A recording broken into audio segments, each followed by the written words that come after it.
Hello everyone and welcome back to a brand new video and welcome back to round 7 of our F1 2002 career mode. Yes, we're back this weekend here in Le Castellet for the French Grand Prix. Of course, if you missed out on the video that went live a few days ago from Canada, I would highly recommend going back and checking it out. Of course, so far this season, it has been pretty unpredictable. Admittedly, it has been Williams and Ferrari exclusively fighting at the front of the order, but we've now already seen both drivers from both teams taking victories early on. Our third place in Montreal means we are now top of the standings, tied alongside Heinz-Harald Frentzen, but luckily I have 2 wins to his 1. We still failed to win again since the season opener in Australia. Jacques Villeneuve now is just 5 points behind, and Michael Schumacher finally got his first win of the year on the board last weekend as well to prove himself as a real championship threat as we make our way throughout 2002.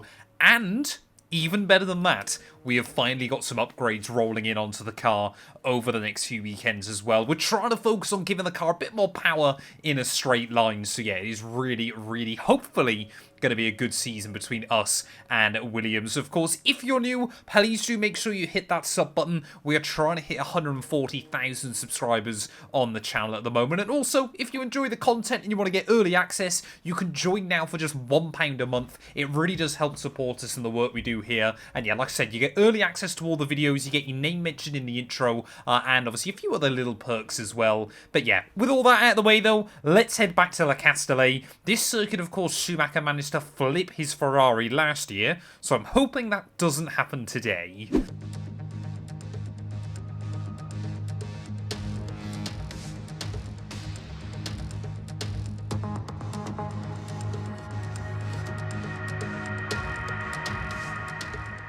Well, a couple of days ago in my F1 Championship Edition career mode, we went to Magny-Cours inside the 2006 season. So yeah, we've got a lot of French Grand Prix this week, and it still always seems strange to me.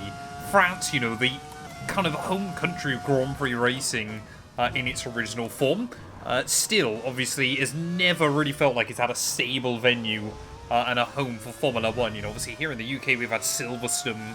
You know, that's basically been there since, well, it was day 1, of course, for Formula 1. And the fact that France has just never had that, I always find a little bit peculiar then. But first sector felt really good on this lap. And maybe now Ferrari have got some pace to fight with Williams over one lap. We're bringing more and more engine upgrades to the car as we make our way through. You can just see, I mean, early on in the year, we'd lose quite a lot of time to Villeneuve. Through the early stages, or through the, the entirety of a qualifying lap, but now it really does feel like we're able to hang a lot closer to them, especially in a straight line, which is where we were losing a lot of that margin earlier on in the campaign. A little bit wide as we make our way in through Seam Corner.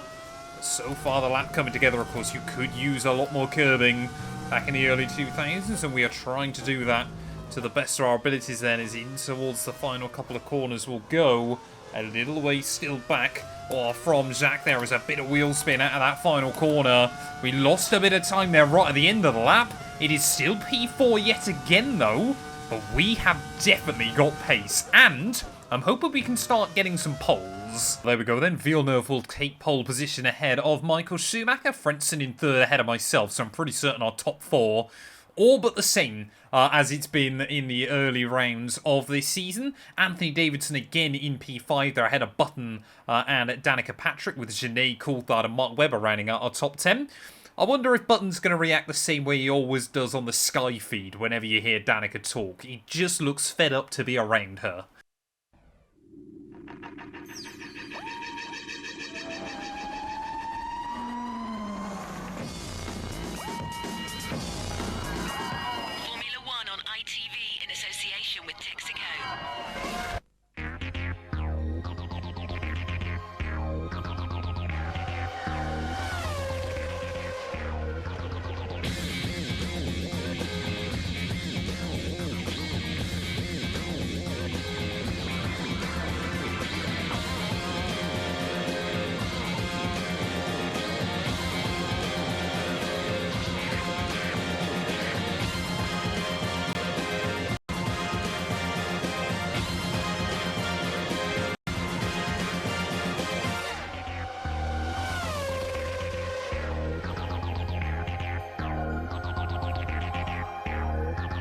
Welcome along then to France, host of the world-famous Tour de France.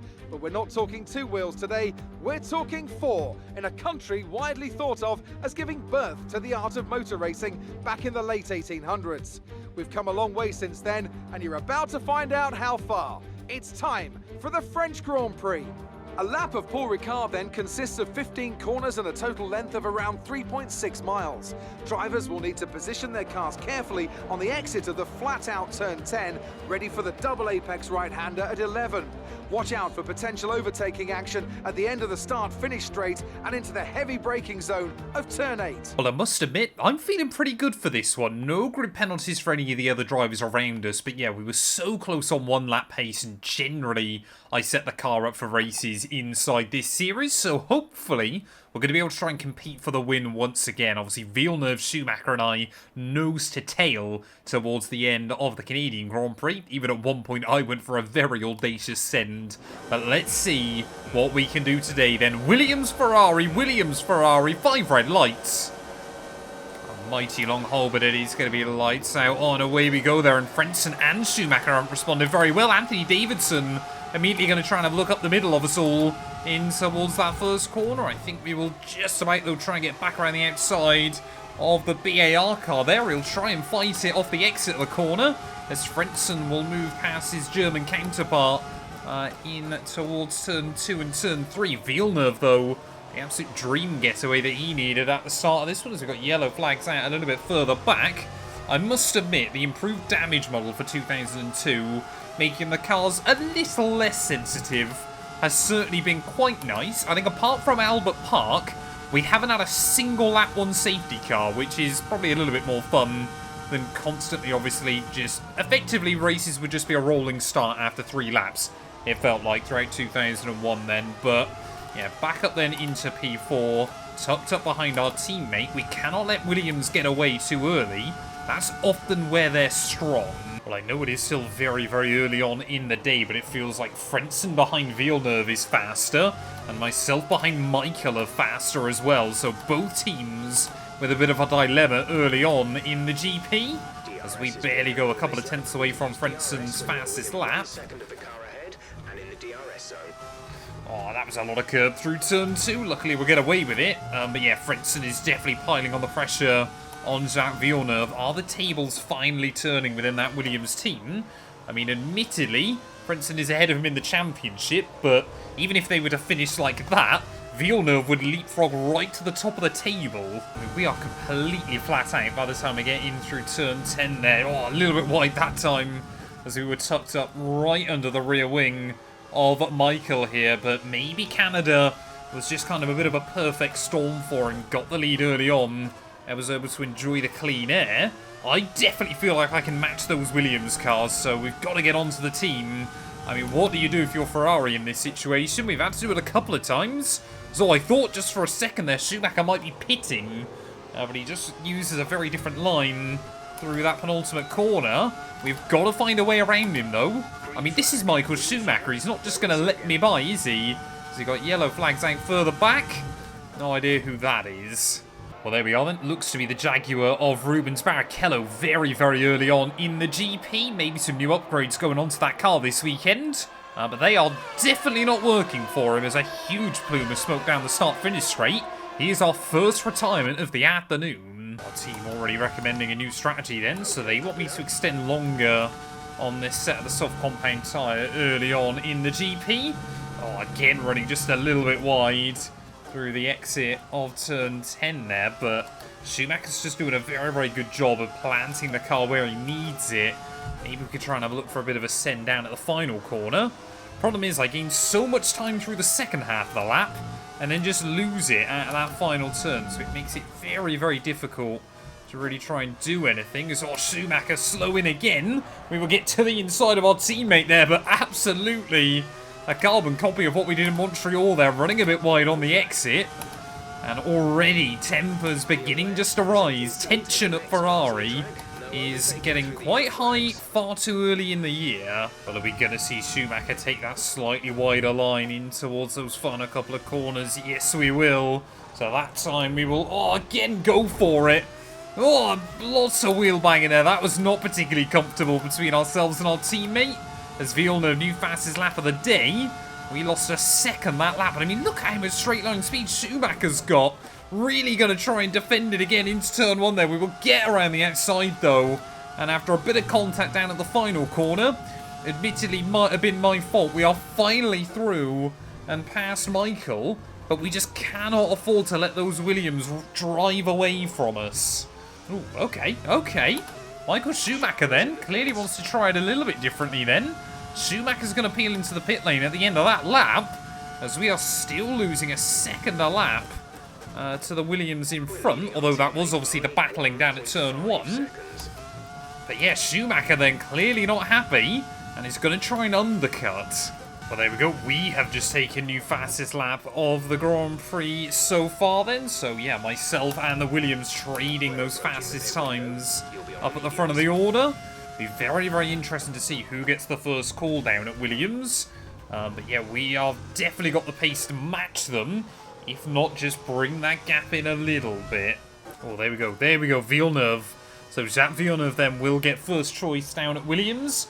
And he does not want to get undercut by his teammate here. Like I said, because the championship points are so close at the top, whichever of us three wins this Grand Prix will take the lead at the top of the table. But as we set another new fastest lap then, Frenzen's got an opportunity here to really stretch his legs. One lap later then, Frenzen is also going to dive into the pit lane here. But I did notice Villeneuve had been held up slightly by Alexander Wurz on that last lap, so that's going to be really interesting to see whether maybe Frenzen's going to get the jump on his teammate there. I don't think Villeneuve lost bags of time, but they were pretty much nose to tail before he dived in. So I think, yeah, Wurz staying out there yet again. Just starting to see a few more cars into the pit lane. Will Frenzen come out ahead of him? Yes, he does. No, he doesn't. Frenzen will come out pretty much wheel to wheel with him. But Villeneuve, of course, got those tyres up to temperature, so will hang on for now. And I think, annoyingly, for Michael Schumacher, he's been held up in traffic here. I'm looking at the gaps. We would need about 23 seconds over Wurz not to get held up by him. And that's something I really want to avoid. Frenzen's made the move again, then, on Wurz. Oh, sorry, on Villeneuve even. So, yeah, those two really are battling it out just behind us here. And, well, this hopefully will work great for me. They've already lost close to a second on that lap. So as long as they keep tripping over each other and as long as we can keep setting good lap times, this overcut could work really nicely. There we go, Frenzen, new fastest lap of the day yet again. So the Williams man, he's actually just pulling away from his teammate here at the moment, as we're both now running in the 1:32s. But I think we'll have the gap over Wurz this time if I want to pit. I'm having a look though, the gap to Villeneuve, 18.3 seconds, so we'd still be a good 2-3 seconds behind him. And getting to those Williams, as we found out last weekend, is one thing. Getting round them is another. I just don't think we can rely on a safety car or something like that. So we're going to have to try and do this on the road. Into the pits then will come pretty much at half distance here in this Grand Prix. Whoa, that was a little bit ragged on the way in, but we'll get it slowed down nice and tidy. Again, this was the early 2000s. There weren't as many restrictions with, you know, pitting in procedure and that kind of thing. Maybe I'm lying, I don't know. But anyway, getting a fresh set of tyres then on the wagon for the second half of this Grand Prix then. We'll definitely have to jump on Wurz.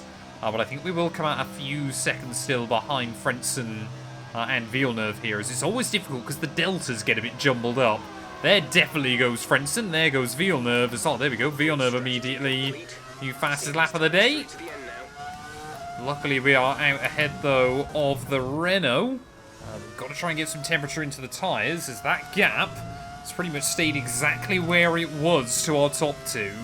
No idea what's happened to Michael Schumacher then, but he's 15 seconds behind me after I've made our pit stop. So, yeah, I guess in his strategy it really hasn't worked. And he's been slowed down behind some slower cars for the last few laps.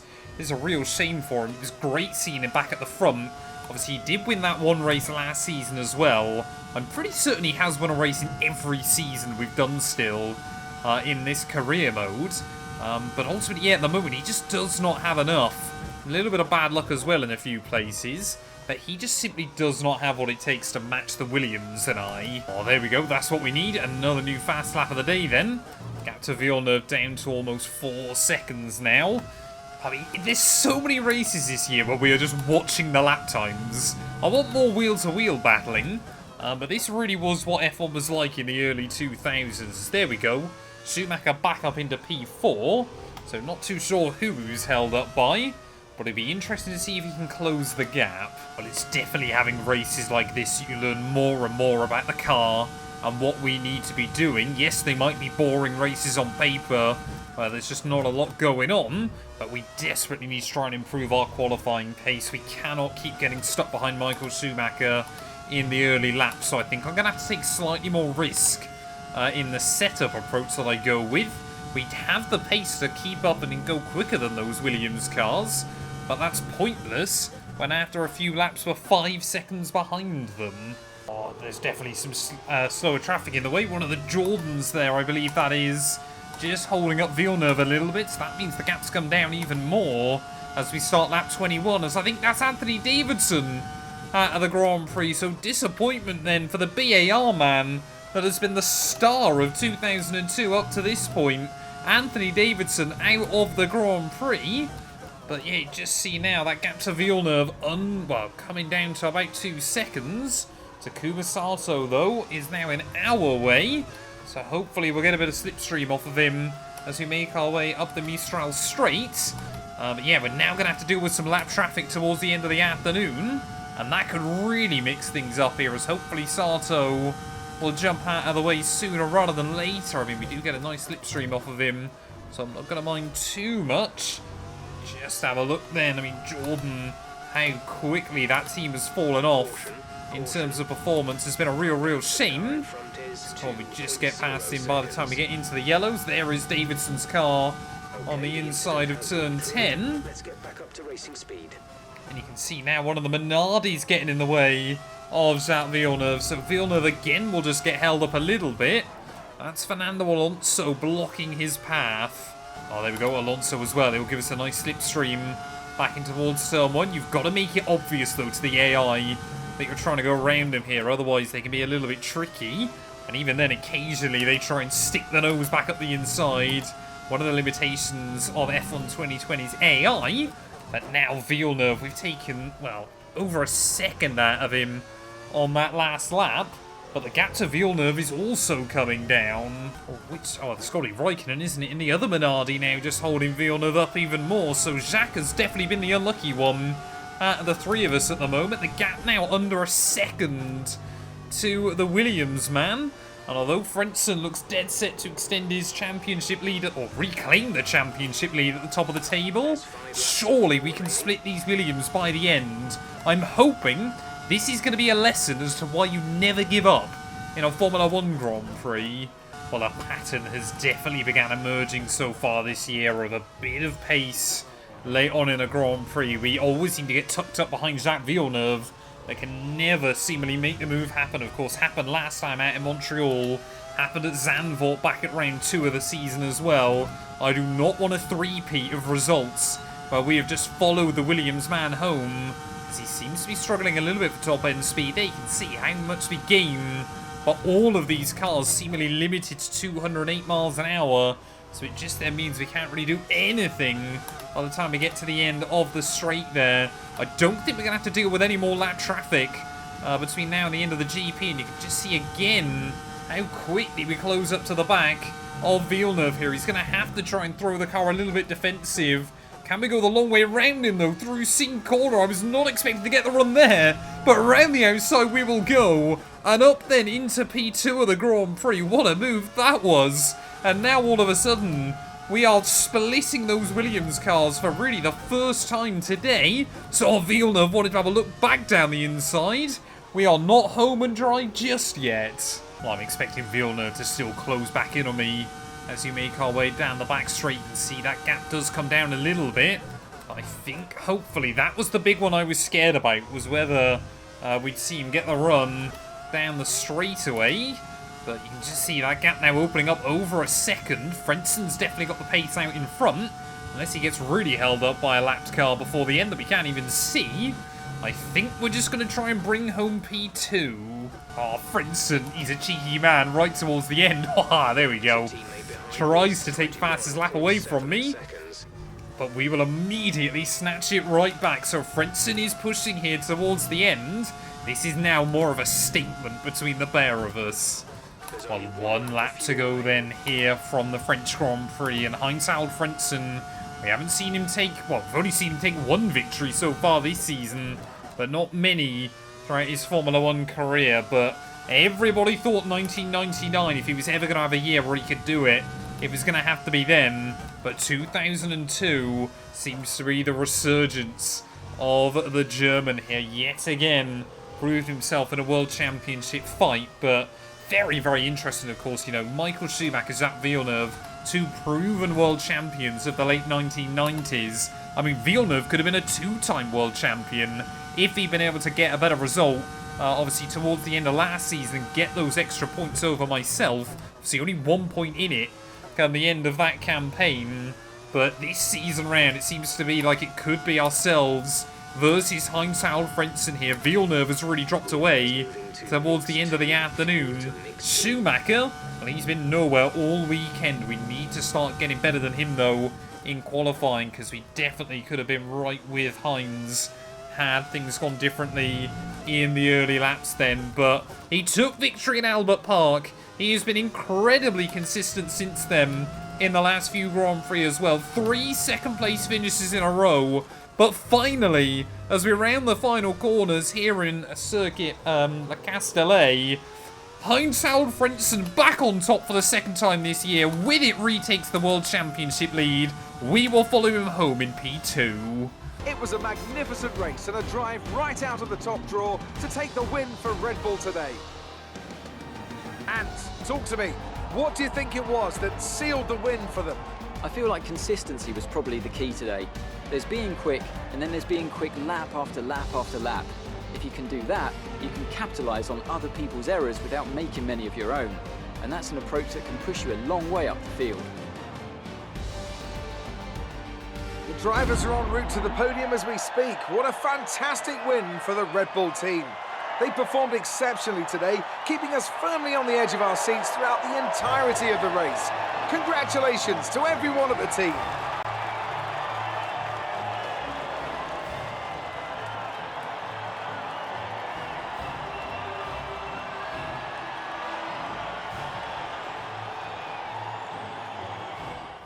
Well, there we are then, from 3rd and 4th on the grid. It really does seem like Frentzen and I view the bigger picture and set up the car for races far more than our teammates seem to be able to. Villeneuve and Schumacher, 1st and 2nd finish behind the pair of us come the end of the afternoon. Coulthard, a good decent drive to P5 ahead of Button. Danica Patrick gets more points on the board ahead of Barrichello. Marc Genet and Alexander Wirtz there means that both Renaults getting into the points as well. Which is a very good job done by them. Apparently I can't scroll down the rest of the order though, not too sure what that's all about.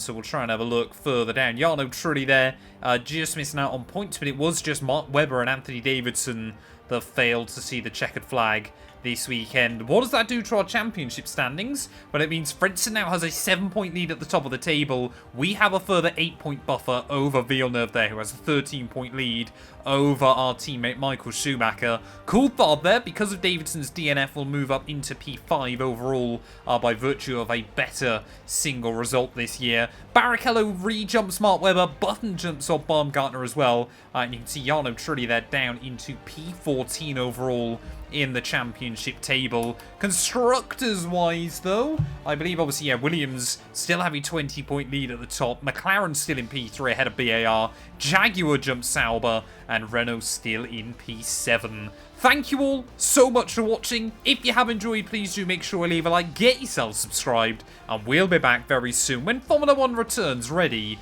for, I believe, the British Grand Prix.